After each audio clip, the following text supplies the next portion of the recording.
성경을 보시겠습니다. 갈라디아서 6장 6절입니다. 신약성경 309쪽입니다. 갈라디아서 6장 6절부터 10절까지 읽겠습니다. 시작. 가르침을 받는 자는 말씀을 가르치는 자와 모든 좋은 것을 함께 하라. 스스로 속이지 말라. 하나님은 업신여김을 받지 아니하시나니 사람이 무엇으로 심든지 그대로 거두리라. 자기의 육체를 위하여 심는 자는 육체로부터 썩어질 것을 거두고 성령을 위하여 심는 자는 성령으로부터 영생을 거두리라. 우리가 선을 행하되 낙심하지 말지니 포기하지 아니하면 때가 이름에 거두리라. 그러므로 우리는 기에 있는 대로 모든 이에게 착한 일을 하되 더욱 믿음의 가정들에게 할지니라. 아멘. 이 말씀을 통해서 무엇을 심을 것인가, 이런 제목으로 말씀을 나누겠습니다. 서로 인사를 나누시기 바랍니다. 잘 오셨습니다. 주님의 사랑으로 사랑합니다.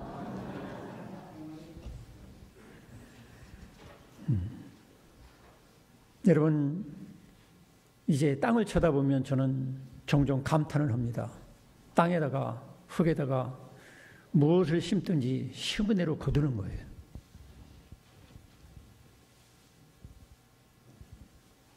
포도를 심으면 포도를 거둘 것이고, 감나무를 심으면 감을 거둘 것이고, 또 벼를 심으면 쌀을 거두고, 밀을 심으면 밀을 거두는 거예요. 참 이 땅이 얼마나 참 오묘하고 신비한 것인지. 마찬가지로 우리 마음도 그래요. 우리 마음과 영혼도 무엇을 심든지 그대로 거두는 거예요. 근데 우리들은 어때요? 좋은 것을 거두기를 바라면서 좋은 것을 심지 못하고 나쁜 것을 심는 거예요. 이게 어리석은 것이고, 참 이게 참 그 법칙을 만든 하나님을 조롱하는 거예요. 하나님을 조롱하고 업신여기는 것이 뭡니까? 하나님의 법칙을 내가 어기는 거죠. 여기 오늘 읽은 성경에 보니까 7절에 보니까 스스로 속이지 말라. 하나님은 업신여김을 받지 아니하시나니 사람이 무엇으로 심든지 그대로 거두리라. 하나님은 속일 수 없다는 거예요. 하나님을 업신여기지 말라는 거예요. 그렇다면 좋은 것을 거둘 테면은 좋은 것을 심어라. 쉽게 말하면 그거예요. 6절에도 가르침을 받는 자는 말씀을 가르치는 자와 모든 좋은 것을 함께 하라. 가르치는 자가 있잖아요. 그럼 가르치는 자와 좋은 것을 함께 해야 좋은 것을 거두는 거예요. 그 내 말씀을 들을 때도 안 좋은 마음으로 들어. 의심하고 거부하고 판단하고 비난하고, 그러면 좋은 것을 거둘 생각을 하지 말라는 거예요. 그래서 우리들이 인간관계도 마찬가지입니다. 목사와 신자의 관계도 마찬가지고, 사람과 사람끼리 관계도 나는 좋은 것을 심지 않으면서 나는 또 좋은 것을 거두려고 그래. 이게 모순이고 하나님을 업신여기는 거예요. 분명히 땅이 있는데 그 땅에다가 내가 원하는 그 좋은 수박이나 참외 씨를 심는 것이 아니라 잡초 씨를 심으면 어떻게 되겠어요? 그 하나님 조롱하는 거나 마찬가지예요. 신앙생활도 마찬가지입니다. 우리 영적 생활도 내가 좋은 것을 거두기 원한다면 말씀을 받을 때, 말씀을 가르치는 자에게 좋은 마음으로 대해가지고 그걸 받을 때 내가 좋은 열매를 거둘 수가 있다는 거예요. 할렐루야. 그건 너무 당연한 거예요. 그래서 초대교회 성도들은 하나님 말씀을 들을 때에, 하나님 말씀을 받을 때 어떻게 받았느냐면 사람의 말로 받지 않냐고 믿음을 화합해서 뭐로 받았다 했죠? 하나님 말씀으로 들었다는 거예요. 데살로니가전서 2장 13절 한번 찾아볼까요? 데살로니가전서 2장 13절 한번 영상에 띄워주실래요? 저거 한번 읽어봅시다. 시작. 이러므로 우리가 하나님께 끊임없이 감사함은 너희가 우리에게 들은 바 하나님의 말씀을 받을 때에 사람의 말로 받지 않냐고 하나님 말씀으로 받음이니 진실로 걸어가도다. 이 말씀이 또한 너희 믿는 자 가운데서 역사하느니라. 아멘. 그렇죠? 여러분이 예배 시간에 말씀을 들을 때도 마찬가지예요. 사람의 말로 생각해가지고 앉아가지고 자꾸 비판하고 판단하고 의심하고 믿음으로 받지 않고 부정적인 마음으로 듣고 마음으로 꼭 닫고 그러고서 설교를 100시간을 들어도 아무런 변화도 없고 자기 유익이 없어요. 근데 초대교회 성도들은 하나님 말씀을 전할 때 성경을 근거로 해서 설교할 때 그걸 믿음으로 화합해서 하나님 말씀으로 들었다는 거예요. 할렐루야. 여러분들은 기도하다가 꿈속에서 하나님이 말씀이 있다면 야 대단하네. 그렇지만 공적인 예배에 맨정신 가지고 확실하게 더 객관적으로 성경을 근거로 하나님 말씀을 전할 때에 그 하나님 말씀을 들었다고 막 기뻐가지고 춤추고 막 대단한 것처럼 그렇게 여기는 사람은 별로 없어요. 근데 사실은 예배 중에 공적으로 더 확실하게 들려지는 선포되는 그 말씀을 듣고 내가 그걸 더 기뻐해야 되지 않겠습니까? 꿈속에 있는 것보다 더 확실한 거예요. 어떤 신비적인 현상을 통해서 나타나는 것보다도 더 확실한 거예요, 그건. 그래서 초대교회 성도들은 그렇게 하나님 말씀을 들으니까 삶의 변화가 있는 거예요. 그러니까 오늘날은 왜 그럴까? 제가 묵상하면서 생각해 보니까 이 설교가 이 하나님 말씀이 너무 흔해졌어요. 해소성이 없어요. 인터넷 들어가면 맨날도 왕왕거리는 게 설교고 뭐 어디 들어가도 다 가득 차니까 귀한 줄을 몰라요. 믿음을 화합해서 하나님 말씀으로 들으려고는 경건한 정말로 두렵고 떨리는 사모하는 그런 마음 자세가 없어요. 세상의 모든 인간의 말과 똑같은 지식 수준으로만 대하니까 아무런 나에게 감동도 없고 깨달음도 없고 막 각성하는 것도 없단 말이죠. 이런 우리가 분명히 물은 흔한데 홍수같이 차기른데 넘치는데 정말 내가 마신 물은 한 모금도 없는 것처럼 마치 바닷물에 빠져가지고 허적거리는 사람이 목말라가지고 마셨는데 그게 소금물이야, 소금물.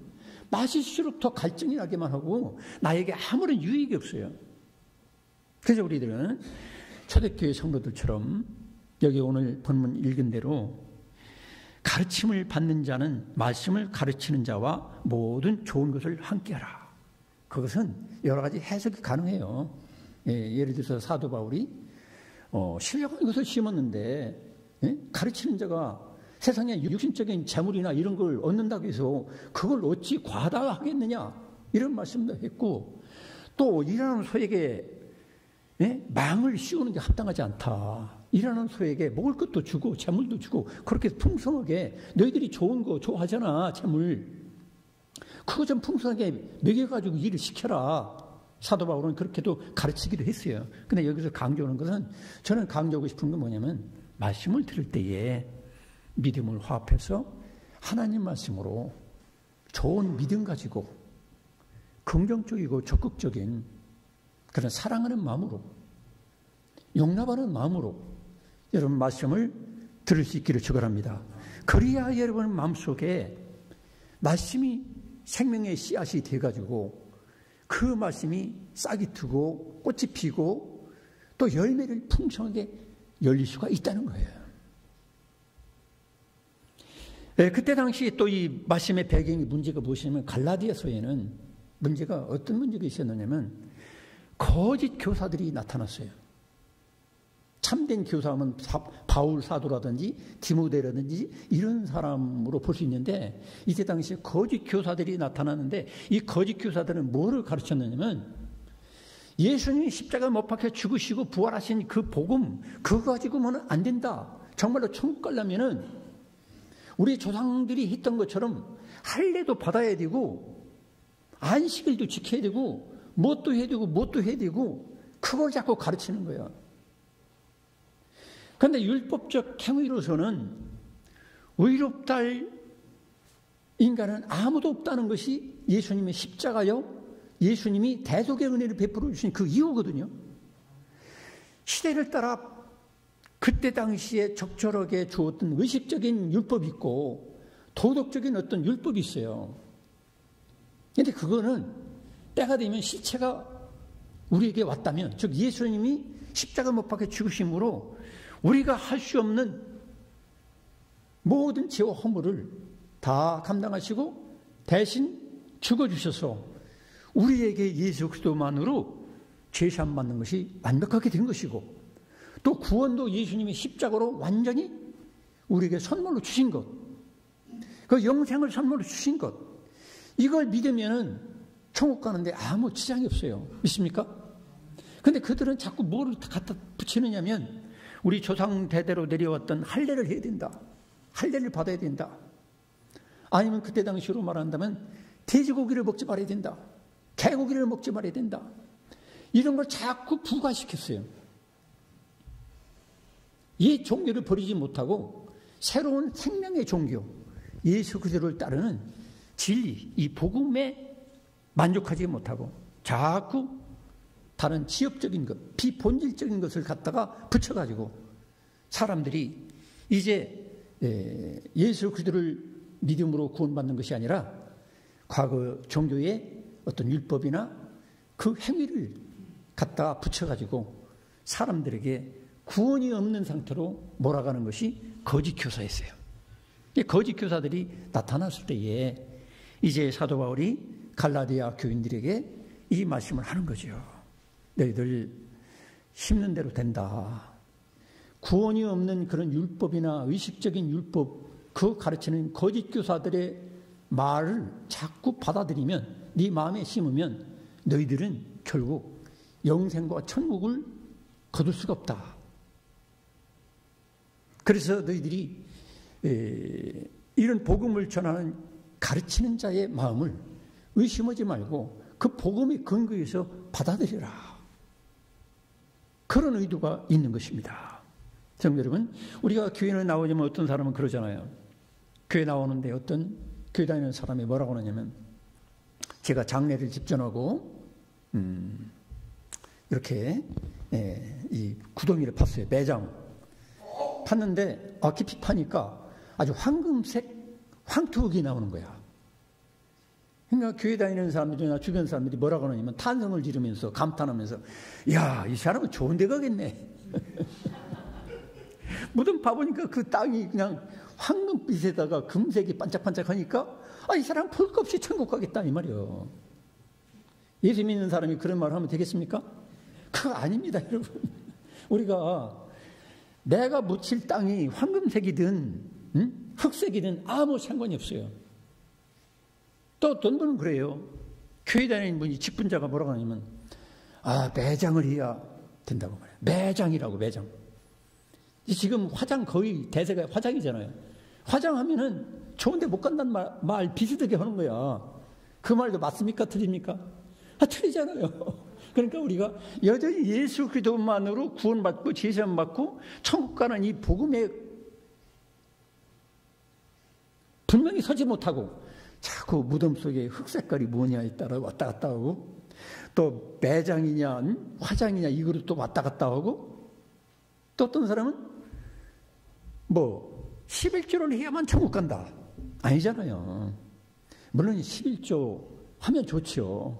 내가 하나님 앞에 참 10분의 1은 내가 가난한 사람 도와주고 하나님의 복음을 전하는 목회자를 대접해주고 선교사들에게 힘이 되도록 하나님 앞에 내가 내 탐욕을 좀 자르고 하나님 앞에 헌신한다 한 마음으로 11조 헌금을 드리면 참 좋죠. 그러나 11조를 한다고 해서 천국 가는 거 아니에요.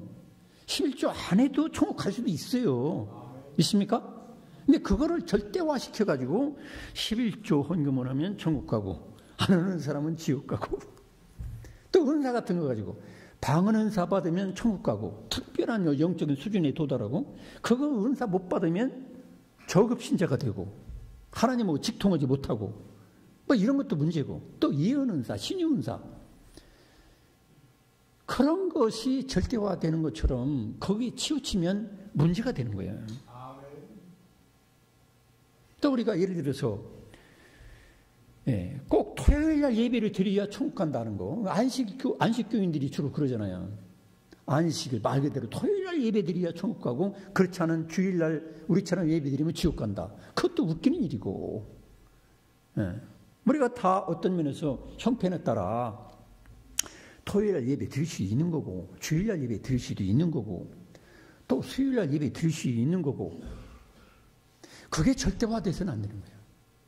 우리의 오직 절대화는 무엇이냐면 예수 그리스도, 그분만이 나를 죄에서 구원할 수 있는 유일한 속죄주가 되시고 구원자가 되시고, 그 일을 이루는 것이 십자가의 죽음이시고, 그분이 부활하신 것이 나의 부활을 보증하는 것이다, 확정하는 것이다. 그래서 사도 바울은 그런 말을 했어요. 14절에 보면, 그러나 내게는 우리 주 예수 그리스도의 십자가 외에, 따라하겠습니다. 십자가 외에 결코 자랑할 것이 없으니, 예수님의 십자가와 그분의 부활 외로 자랑할 것이 없는 거예요. 교회 생활에서도 우리가 자꾸 갈등을 일으키고 다투고 서로 교만해지고 열등감을 갖고 하는 이유가 뭡니까? 헌금 얼마나 더 많이 있느냐, 적가 있느냐, 아니 무슨 은사를 받았느냐 안 받았느냐, 직분이 장로냐 아니면 일개 집사냐, 이런 거 가지고 우리가 마음이 자꾸 고민이 될 때 있잖아요. 뭐 교회 다니면 적어도 권사는 받아야지, 이렇게. 근데 사실은 하나님 앞에 볼 때는요, 하나님 앞에 볼 때는 그 아무것도 아닌 거예요. 그냥 교회에서 질서를 잡아서 모범이 된 사람을 세워가지고 일을 열심히 하도록, 그분의 어떤 달란트나 재능이나 이거를 감안해가지고 하나님이 세우는 거예요. 믿습니까? 그래서 예를 들어서 목사는 천국 가고 장로는 지옥 가고, 그거 아니잖아요. 집사는 뭐 지옥 가고 뭐 권사는 천국 가고, 그거 아니에요. 그냥 하나님의 뜻을 이루기 위해서 더 열심히 일을 하도록 하기 위해서 어떤 면에서 좀 짐을 지도록 하는 거예요. 시간 관계상 읽지 않았지만은 여기 6장에 보면은 그런 말씀이 있어요. 여기 2절에 보니까 한번 따라서 하겠습니다. 너희가 짐을 서로 지라. 그리하여 그리스도의 법을 성취하라. 짐을 지게 하는 거예요. 여러분, 일반 집사님보다 권사님들은 짐을 좀 무거운 짐을 지게 하는 거예요. 일반 집사님들은 새벽기도 안 나와도 까딱없어. 뭐라고 하는 사람 없어. 근데 권사님 정도 되면 새벽기도를 하든지 철야기도를 하든지 금식기도를 하든지 조금 더 짐을 져라. 그거 다 못하면 우리 교회는 그 일주일에 한 이틀이라도 한번 해봐라. 그것도 안 한다고 지옥 가는 게 아니야. 할 수 있는 대로 한번 해보라, 이런 얘기예요. 짐을 좀 더 지게. 또 일반 집사보다는 안수 집사는 조금 더 무거운 짐을 져가지고 어린 신자들을 짐을 좀 가볍게 해줘가지고 따라오도록 해라. 교회 살림을 살아야 되고 선교도 해야 되고 전도도 해야 되고 목사 이렇게 섬겨줘야 되고, 그러니까. 또 장로는 뭐야? 일반 집사보다도 장로님들은 믿음이 그릇이 크고 어느 정도 성숙됐으니까 어른도도 해야 되니까 일반 집사보다는 조금 더 몇 배 더 해봐라. 그러니까 기회를 주는 거예요. 그게 계급이 아니고 짐을 좀 져봐라, 이 말입니다. 할렐루야. 목사도 마찬가지예요. 목사도 말씀을 증거하는 거 누구나 다 할 수도 물론 있겠지만, 목사는 말씀을 전하는데 전무하도록 그 짐을 좀 져봐라. 그러니까 목사는 할 수 있는 대로 주일날부터 토요일까지 계속 말씀을 묵상하고 기도해보고 연구해보고 거기에 집중하는 거예요. 그러니까 목사는 마음속에 항상 어디 놀러가고 뭐 마시고 싶고 뭐 이런 것보다도 오직 중심은 하나님 말씀을 맡은 자답게 거기에 집중하는 거예요. 이번에도 우리 장로님들이 휴가 좀 가세요 해가지고 좀 쉬세요. 그래도 제가 이번에 휴가를 안 갑니다. 왜 그러냐면 제 마음속에는 말씀에 집중을 더 하자. 내가 부족하니까 말씀을 더 연구하고 기도하고 이거 하는데 더 집중하도록 하기 위해서 내가 우리 집사람만 보내고 제가 이번에는 다음 주에, 원래는 휴가 기간이라고 생각했는데 제가 가지 않습니다. 왜냐하면 제 중심은 그래요. 말씀으로 더 깊이 들어가서 성도들에게 영적인 양식을, 바른 가르침을 주는 게 중요한 거지. 내가 베트남이나 중국이나 뭐 미국이나 구경 갔다 온다고 해서 내가 무슨 대단한 변화가 있는 것도 아니고 유익도 아니고 우리 교회 유익도 주는 것도 없는 것 같아요. 그래서 일단 이번에는 그렇게 양보를 했습니다. 제 중심을 이해하시기 바랍니다. 막 이랬다 저랬다 한다고 뭐라고 하지 마세요. 제 중심은 어디까지나 어떻게 하면 하나님 말씀을 가르치고 전하는 자로서 어떻게 하면 더 집중하고 성도들에게 말씀 중심으로 해서 영을 바로 세워주고 올바른 신자, 성숙한 그리스도인으로 만들어가는데 내가 그 종으로 쓰임받을 수 있겠는가, 그게 중심이 있다는 것을 이해해 주시기 바랍니다. 그래서 6절은 바로 그거예요. 가르침을 받는 자는 말씀을 가르치는 자의 모든 좋은 것을 함께하라. 이런 말씀을 들을 때에 앞으로 이 강단에 누가 서더라도 이단이 아닌 이상 믿음을 화합해서 섞어가지고 믿음을 더해가지고 성경을 근거로 설교하게 되면 하나님 말씀으로 들을 수 있기를 축원합니다. 그러면 여러분들이 마음이 풍성하게 되고 하나님 음성, 하나님 말씀을 들은 사람답게 담대해지고 확신을 갖게 되고 그 말씀에 순종할 수가 있어요. 그러면 그 말씀을 통해 가지고 아름다운 삶의 열매가 주렁주렁 맺어지게 되는 거예요. 그 다음에 심는 대로 거두게 됨을 명심하라는 거죠. 7절에 보니까 속이지 말라. 즉 하나님은 없인 여김을 받지 아니하시라니 사람이 무엇으로 심든지 그대로 거두리라. 자기를 속이지 말라는 거예요. 내가 정말로 구원을 원하고 정말로 좋은 열매를 원한다면 좋은 것을 심어라 이 말이에요. 좋은 것을. 엉뚱한 거 심어놓고서 뭐 내가 천국을 바란다든지 그래서는 안 된다는 거죠. 그 다음에 또 여기 8절에 보니까 자기 육체를 위하여 심는 자는 육체로부터 썩어질 것을 거두고 성령을 위하여 심는 자는 성령으로부터 영생을 거두리라 그랬어요. 자기 육체를 위하여 심는 것, 자기 육체를 위하여 심는 것은 뭐 밥 먹는 거 이런 걸 얘기하는 게 아닙니다. 밥 먹는 거 먹어야죠. 자기 육체를 위해 옷도 사 입고 그런 거 하지 말라는 게 아니고 자기 육체를 위해서 심는다는 건 뭐냐면은 크게 말하면 하나님의 복음이 아니라 인간의 어떤 선행이나 종교적인 어떤 행위나 예수 그리스도의 십자가를 중심으로 하지 않은 율법주의적인 타 종교적인 그것들을 심는 것을 얘기하는 것입니다. 즉 인간의 의와 선행을 통해서 구원과 영생을 얻을 것처럼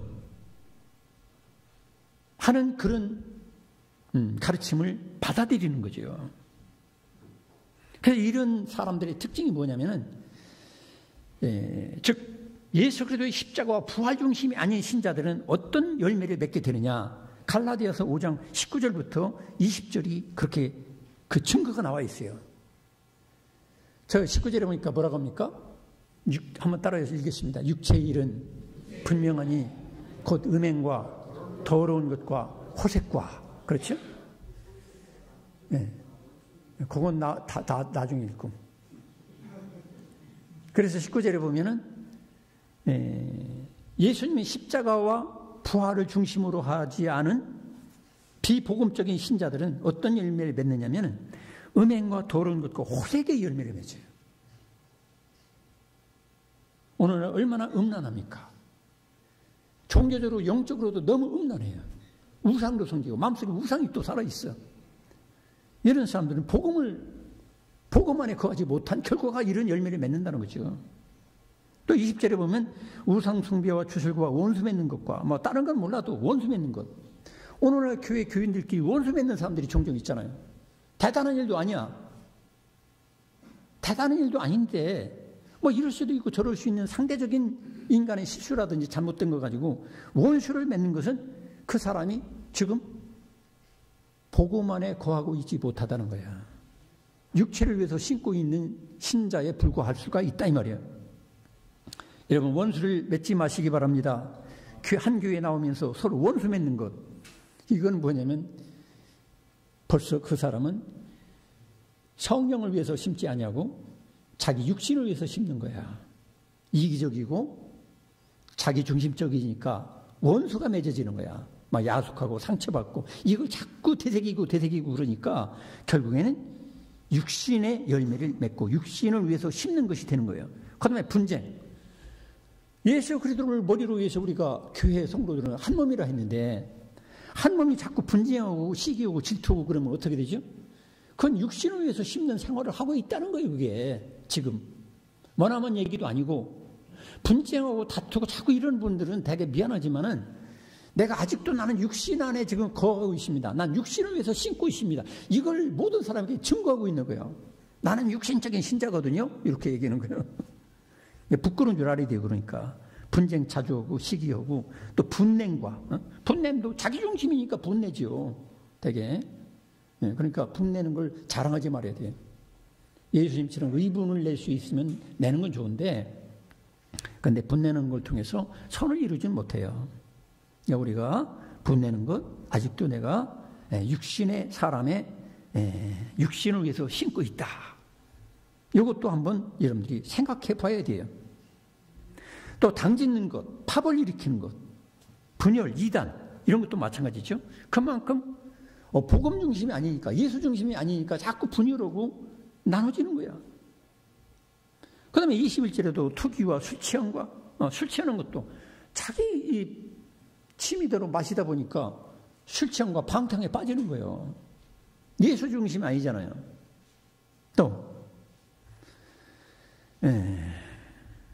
이런 사람들은 하나님 나라의 유업을 받지 못한다고 그랬어요. 하나님 나라에 합당하지 못하다. 육신을 위해서 심는 사람이니까 그거 뻔히 거두는 열매가 뭐겠느냐. 썩어질 거 아니냐. 망할 거 아니냐. 천국과 무관하다. 이거를 벗어나기를 축원합니다. 이런 요소가 없는 사람이 없지요. 조금씩은 있지요. 근데 그거를 우리가 날마다 회개하고 버려야 되는 거예요. 결단이 있기를 축원합니다. 신앙생활은 계속 결단하고 선택하는 거예요. 전진하는 거죠. 그걸 다 부인하는 게 아니에요. 이런 것은 언제든지 우리를 위해서 틈을 타고 있어요. 그 다음에 이제 성령을 위해서 심는 게 무엇이냐. 성령을 위해서 심는 것은 바로 이제 22절부터 성령의 열매를 얘기하는 거죠. 그 사람과 교제하고 성도들과 교제하고 살아갈 때 사랑과 희락과 화평과 오래 참음과 자비 양선과 충성과 온유와 절제 이 성령의 9가지 열매 이런 것들이 드러나 열매로 나타나게 돼 있어요. 이런 사람은 성령을 위해서 지금 심고 있기 때문에 그게 가능한 거예요. 할렐루야. 그래서 우리들이 내가 육체를 위해서 심을 것이냐 성령을 위해서 심을 것이냐 생각해보고 이게 어떻게 가능할까? 첫째로는 심는 대로 되는 거예요. 따라하겠습니다. 심는 대로 된다. 갈라디아서 5장 24절에 보니까 그래도 예수의 사람들은 육체와 함께 그 정욕과 탐심을 십자가에 못 박았느냐고 그랬어요. 그래서 육체와 함께 그 정욕과 탐심을 십자가에 못 박은 것을 내가 믿고 믿는 것이 그것도 심는 거예요. 난 죽었다. 예수 그리스도의 십자가에 내 육체와 함께 과거에 예수님과 무관한 내 육신적인 그 죄성과 이 모든 것 정욕과 탐심이 십자가에 내가 죽었습니다. 여러분 말씀을 마음에 심으시기 바랍니다. 그 다음에 내 속에 성령 하나님이 오셔서 성령의 성품을 따라 나는 지금 성령 안에서 하나가 되었습니다. 믿습니까? 이게 말씀을 심는 거예요. 여러분의 마음에 그렇게 심어야 돼요. 그러지 않고 나는 이런 사람이야. 난 이렇게 살아왔기 때문에 나를 알아주어. 그건 뭐예요? 그래서 예수와 함께 십자가에 죽지 못한 사람이라. 이런 사람은 성령과 함께 연합이 될 수가 없어요. 속에 옛사람과 성령과 맨날 싸우기만 해. 교회를 나와도 맨날 싸워. 맨날 갈등하고 맨날 싸우기만 해. 그러니까 마음에 평안도 없고 기쁨도 없고 열매도 없고 이랬다 저랬다 막 이게 저 사람 천국 갈 수 있는 사람 같기도 하고 어떤 애 지옥 갈 사람 같기도 하고 믿지 않는 사람 같기도 하고 믿는 사람 같기도 하고 완전히 사람을 헷갈리게 만드는 수가 있지. 여러분 이왕이면 성령을 심으시고 십자가를 마음에 심으시길 축원합니다. 나는 죽었다. 나는 죽었어. 그 다음에 성령 하나님이 오셔서 나는 성령과 함께 이제 하나가 됐다. 그런 마음을 심으시기 바랍니다. 그 다음에 어떻게 하느냐? 따라하십니다. 성령의 인도를 받으면 된다. 성령의 인도대로 하면 되는 거예요.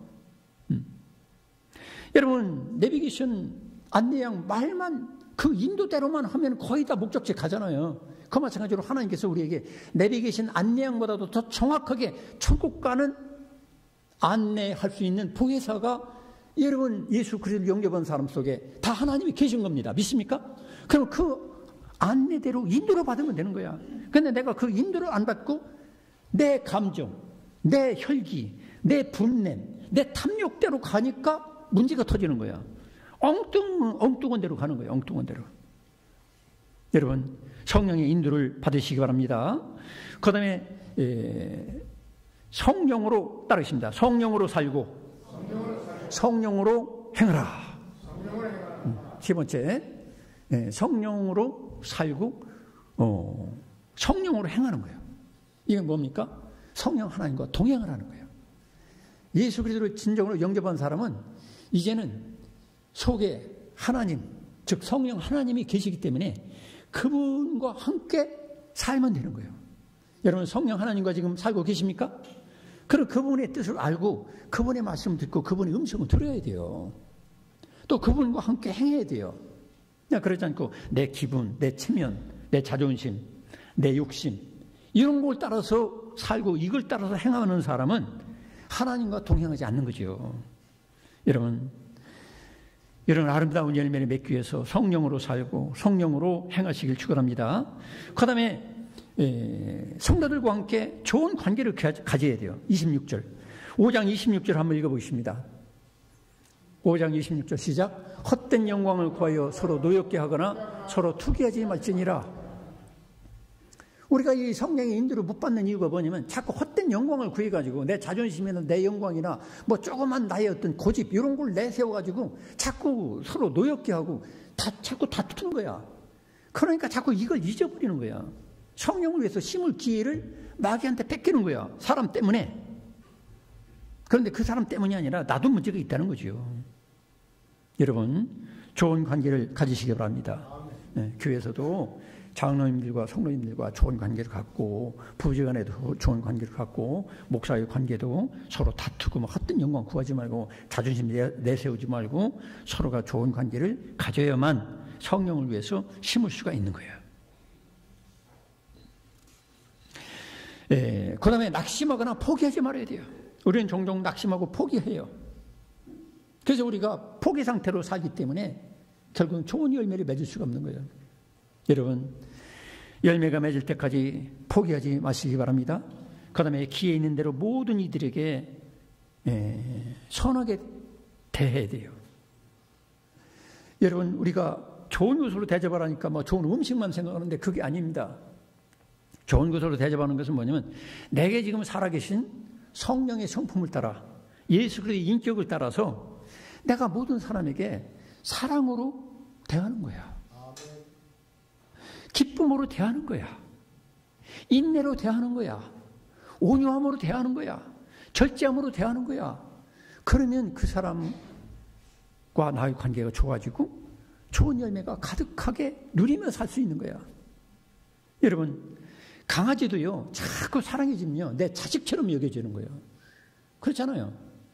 어떤 아가씨들은요, 고양이 기르는 재미로 시집도 안 간대. 왜? 고양이가 너무 이쁘고 아주 귀여우니까 맨날 또 고양이 기르다 보니까 고양이 한 서너 마리 기르면서 남자하고 연애를 생각을 안 해. 그냥 시집갈 생각을 안 한대요. 이게 농담이 아닙니다. 실제로 있어요. 왜 그럴까요? 마음을 고양이에게 자꾸 사랑으로 심으니까 고양이가 내 남편보다 더 앞으로 배우자 될 사람보다 더 귀중히 여겨지니까 시집갈 필요가 없다는 거야. 노인들도 남편이 필요가 없어. 왜? 내가 사랑하는 고양이나 강아지가 더 사랑스러우니까. 남편이 밥 먹었나 안 먹었나 별 관심 없어. 내 고양이 밥 먹였냐? 내 강아지가 밥 먹었냐 안 먹었냐? 그게 더 중요해. 내 남편 이발 하느냐 마느냐 그게 중요한 게 아니라 고양이 이발을 시켰느냐 강아지 이발을 시켰느냐 그게 더 중요해. 왜? 마음을 거기다 심으니까. 여러분, 심지어 강아지 새끼나 고양이 새끼한테도 마음을 좋은 마음을 심으면 나와 연합이 되고 한 몸처럼 되고 한 가족처럼 되는데, 여러분 성도들에게, 목사에게, 아니면 주변 사람들에게 사랑을 심으면요, 또 더군다나 예수 그리스도에게 사랑을 심으면 한 몸처럼 되고 좋은 것을 거두게 됩니다. 천국을 거두게 되고 영생을 누리게 되고 현재 신앙생활이 즐겁고 기쁘고 마음이 천국이 될 수가 있습니다. 중요한 건 뭐냐? 내가 예수님께 정말로 집중해서 심고 있느냐, 아니면 헛된 데의 마음을 심고 있느냐, 이게 문제라. 기도하겠습니다. 하나님 아버지, 하나님은 결코 속지 않으시는 분이라는 것, 내가 하나님께 정말로 나의 사랑을, 정말로 인내를 심고 절제를 심고 하나님께 좋은 것을 심으면 하나님과 하나가 되고 하나님과 동행하게 되고 천국과 이 땅 위에 아름다운 것을 누리게 될 줄로 믿습니다. 예수님께서 나를 위해서 십자가로 심으시고 성령을 심으셨는데 이 사실을 믿고 항상 주님의 사랑과 그 긍휼과 구원을, 영생을, 천국을 날마다 누림으로 말미암아 내 가족과 주변 사람들에게 좋은 것을 심으며 살아서 아름답고 풍성한 천국의 열매를 맺으며 살아가는 축복을 저들이 누리게 하여 주옵소서. 예수님의 이름으로 기도드리옵나이다. 아멘. 주신 말씀 생각하며 우리 찬송 496장을 부르면서 주님 예수님의 예물을 드리겠습니다.